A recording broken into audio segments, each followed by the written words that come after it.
Magandang araw kaibigan! Tuloy po kayo sa Felicidad's Channel. Sa mga kwento ng buhay at pag-ibig na hinalukay sa natatagong baul ni Felicidad. Pero bago po tayo magpatuloy, huwag niyo pong kalilimutan na i-like ang video, i-subscribe ang channel, at i-click ang notification bell para lagi kayong updated sa mga parating pa na upload.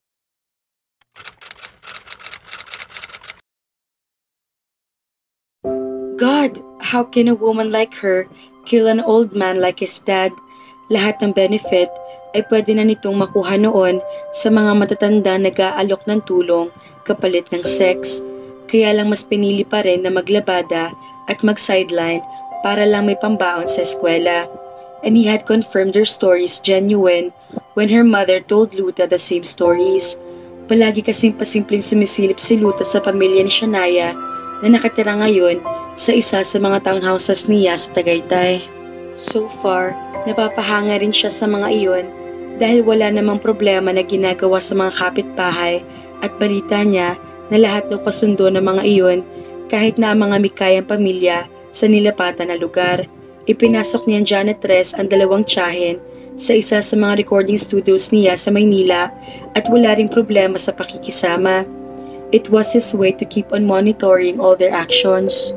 At kasama iyon sa pag-aaral niya kung anong klaseng pamilya ang pinagmula ni Shania na kahit yata mga dakilang hosta sa club niya, ang dalawa ay matutuwid na tao pa rin. Pinainan niya ng pera pero isinole parehas ng dalawa sa management and he was quite amused. Lahat ng salita ni Shania ay ganoon din ang salita ng ina at ng dalawang tiyahin, dalawang best friends na sina Aaron Albotra at Domelin Canarias. It was unplanned but he commanded his men to do some background checks. Walang hindi totoo sa mga salita nito na kahit professor sa Polytechnic University na pinapasukan ay alam ang kwento ng buhay ng dalaga. Masipag, matyaga, matiisin, matino at lastly, mabait na may halong pagkaluka-luka. Iyon ang sabi ni Luta na sabi sa maliit na palengke na pinagtitindahan nito ng mga kakanin. And lately, he has proven those words true. Uy, untag ni Shania Kirer nang para nakatulog na siya sa pagkatulala. Sabi ko matutulog ako. No, mabilis sa sagot niya kaya sumimangot na naman ito at marahas na kinamot ang ulo. We'll talk about your studies. Lumipad ang mga mata nito papunta sa kanya. Pag-aaralin mo ko? Excited na tanong nito at napatikal pang likod sa sandalan ng upuan. Hindi kaya masyado na makapal ang mukha mo kung papag-aralin pa kita? Painsultong tanong niya rito pero tumawa lang ito at mas lalo na lang na nawala ang mga mata habang tumatawa. Ito lang yata ang babae na madalas niyang insultuhin ay nakukuha pa siyang pagtawanan o di kaya naman ay sinasampal siya. Hindi niya inasahan kanina na matitilihan siya na saktan siya nito. Hindi iyon normal na reaksyon galing sa kanya. Dahil kahit na babae pa kapag sinaktan siya, ay nahaklit niya ang braso at pinagsasalitaan lalo ng mga masakit na bagay na hindi niya magawa kay Shania. Hindi naman yun ang ibig kong sabihin. Ang ibig kong sabihin, papayagan mo ba ako mag-aral kahit na preso mo ko? Oo, para umalis ka sa harap ko. Pasukan na sa 1 linggo at para makaiwas na rin siya sa nararamdaman niya na hindi normal, ay papayagan niya itong pumasok sa eskwela pero sa gabi ay sa kanya. May 300,000 ako sa loob ng 2 linggo. Ipapadala ko na kay nanay yung iba. Tapos ititira ko lang yung pang-enroll ko kung papayagan mo ako pumasok. Hindi naman ako tatakas hanggat hindi ko napapatunayan na wala akong kasalanan kay senyor. Napapadyak ito sa kinauupuan at tuwang-tuwa na dumukwang para yata yakapin siya. Pero parehas silang natigilan, nagkatinginan na lang. I'll let you have your morning class. Binawi nito ang mga nakabukang braso at ang bag na lang nakalong ang niyakap at hindi na siya. Thank you. Ang light mo pala talaga, kahit pasan mong daigdig. She giggled. Oh hell, halos maitirik na niya ang mga mata. Pero may magagawa ba siya? That's her. Sa ilang linggo na magkakilala sila at madalas sa mapagpalipas ng oras sa kama, kilala na niya kahit paanong ugali nito na habang sinusungitan niya ay lalo naman na nagiging mapang-asar. Ano nga bang apelyido mo, boss? At hindi nito alam ang apelyido niya? Wala man lang ba itong kainti-interes sa kanya kaya hindi man lang pinagkakaabalahang itanong ang apelido niya sa yayapian niya? Mag-iisang buwan na sila magkasama pero wala pa rin itong alam sa kanya. Villa del Rey, bugnot na sagot niya. Villa del Rey?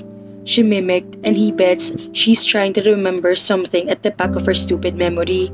Maya-maya pa ay mala karakter ng comics ng mga ito at nanlaki mga mata. Diyos mo, Day! Bulalas ni Shania. Anong Diyos mo, Day?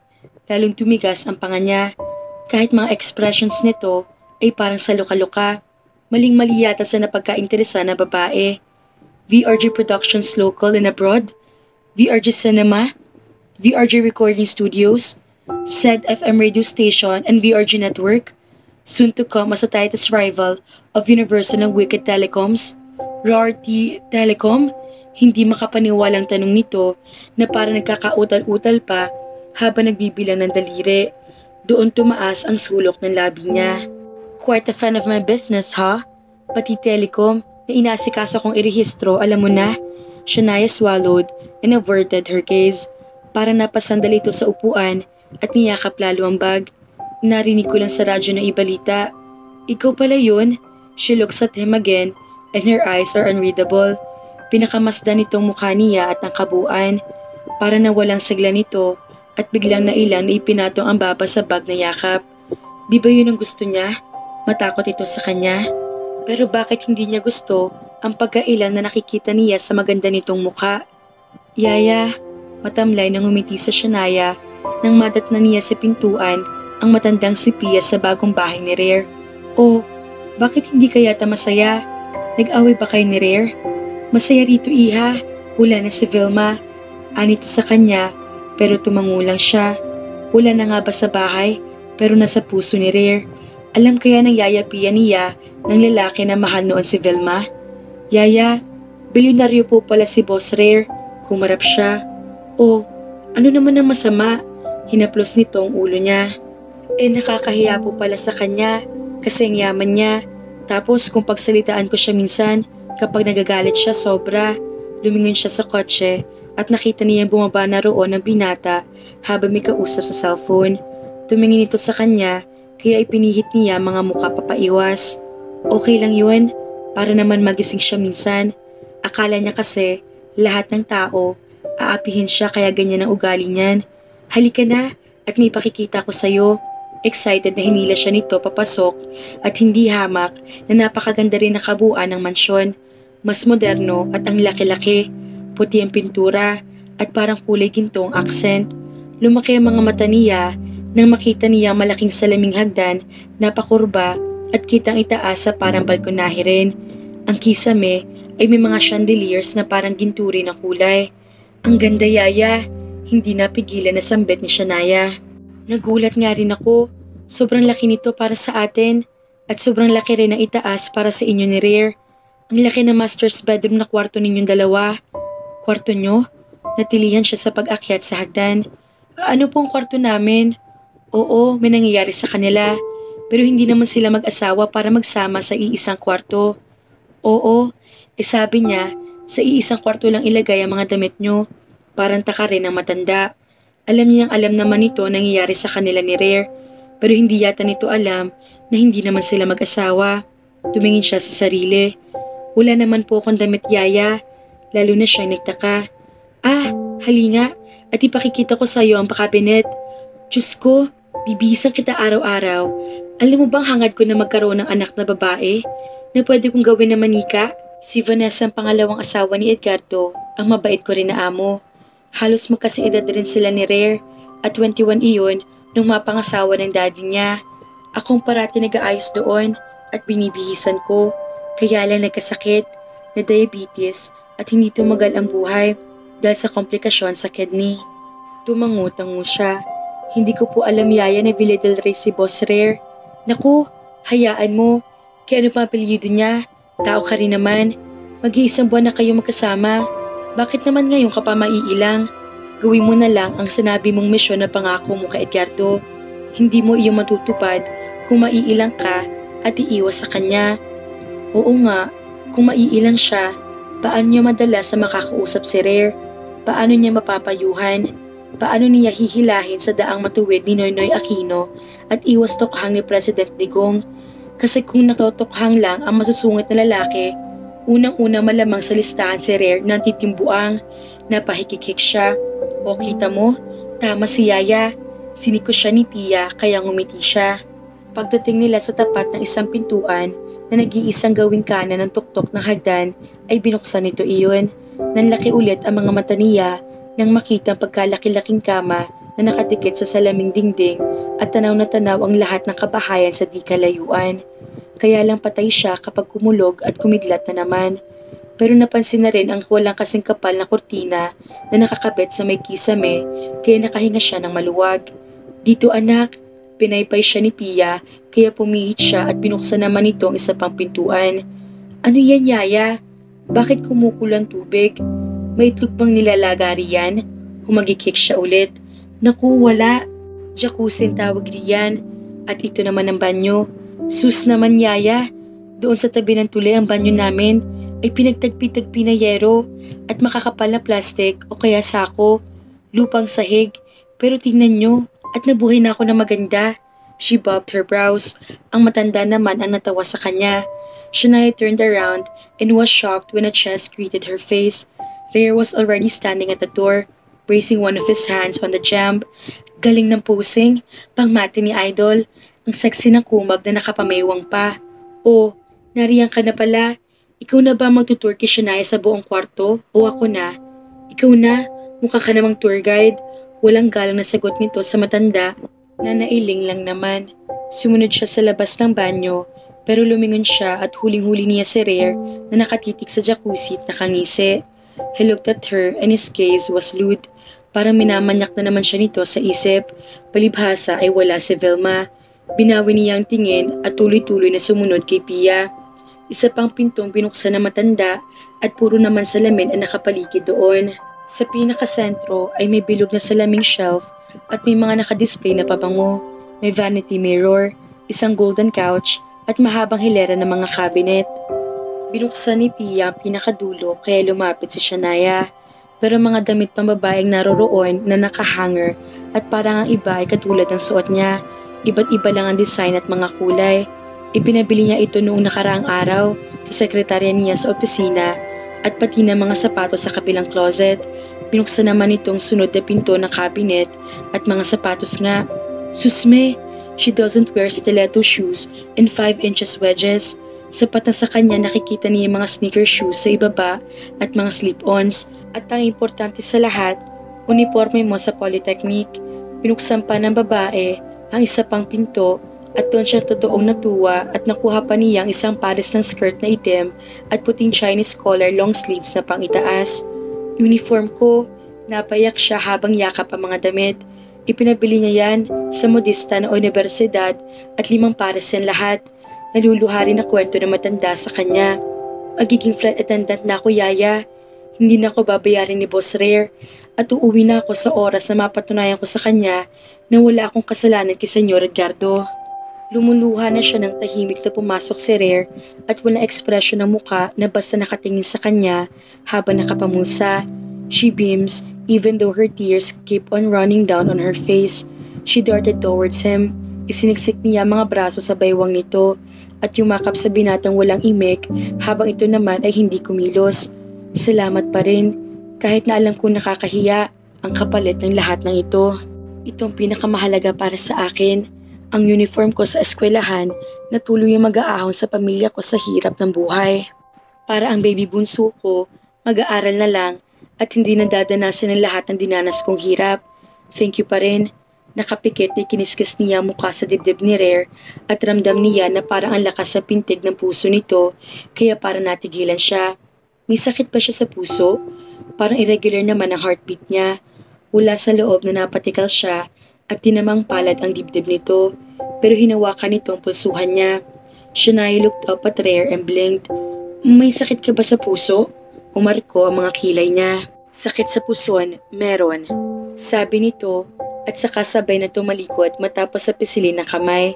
Napapayo kong nakagat niyang labi, lalo na nang parang natawa matandang katulong. Mabuti na lang at hindi mapanghusgang yayapian nila. Kung hindi ay baka grabe na rin ang baba na tingin nito sa pagkatao niya. Pilyo talaga, bulong ni Pia, kaya napangiti na lang siya. Akin na yan, at ihahanger ko ulit. Paplansyahin ko pa mga ito dahil pasokan na sa susunod na linggo. Bukas yata mag-e-enroll ka na. Ako na po yayang mamamalansya nito mamaya. Turo niyo na lang po sa akin kung saan ang utility room at mamaya pagkakapuyatan ko na. Excited po kasi ako. Noon kahit hindi plansya, pumapasok ako sa eskwela. Tapos ang pamalansya ko ay di uling. Humagikik siya. Tapos lumalabas ang baga sa butas kaya nagkakauling ang damit ko at swerte na hindi mabutas. Ngumiti na naman ito ng malungkot at parang naaawa na naman sa kanya. Iyak hindi kasi ang babae at sobrang babaw ng luha. Mamaya, ituturo ko sa iyo kung paano gumamit ang plansya rito. May sprayer ng kasama't automatic na. Alok nito at kinuha ng lahat na nakahanger na uniforme. Ibaba ko na para maihanda ko. Alam ko naman na hindi napapapigil kapag gusto mo magtrabaho. Magluluto na ako. Bababa na ako Sasama ko yaya. Magluluto rin po ako. Kare-kare? Yes, natutop niyan 2 pisngi. Ang sarap. Paborito ni Rare. Napalunok siya. Baka naman masinturon siya kapag hindi nasarapan sa luto niya. Pero gusto niyang subukan para sa pasasalamat na rin. At kapag may pagkakataon siya, siya na rin ang maglalaba lahat ng damit ni Rare. At mamamalan siya para naman kahit hindi tihaya sa kama, makabawi siya. Tuloy-tuloy silang lumabas sa walk-in closet at naabutan niya nakapamulsa pa rin si Rare habang nakatulala sa salaming dingding. Stay for a while, we have to talk. Anito habang nakatalikod. Anong klase ng talk na naman kaya ang gagawin nito? Baka naman, tok-tok ka na, tumingin siya kay Pia at tumayo ang babae para sa kangumiti. Sumunod ka na lang sa ibaba. Sige po, mahinang sagot niya. Nang maisara ni Pia ang pinto, saka humarap si Rare at nakakalusaw ang titik sa kanya. Maghuhubad ba ako? Hinawakan niyang strap ng suot na jumpsuit at handa na niyang hilahin pababa pero nagsalubong ang mga kilay nito at mas lalong bumaon ang titik sa kanya. Lagpas pa nga yata iyon hanggang sa ikasiyam na kaluluwa niya. SPG ba? SPG? Buong kalokohan na tanong niya.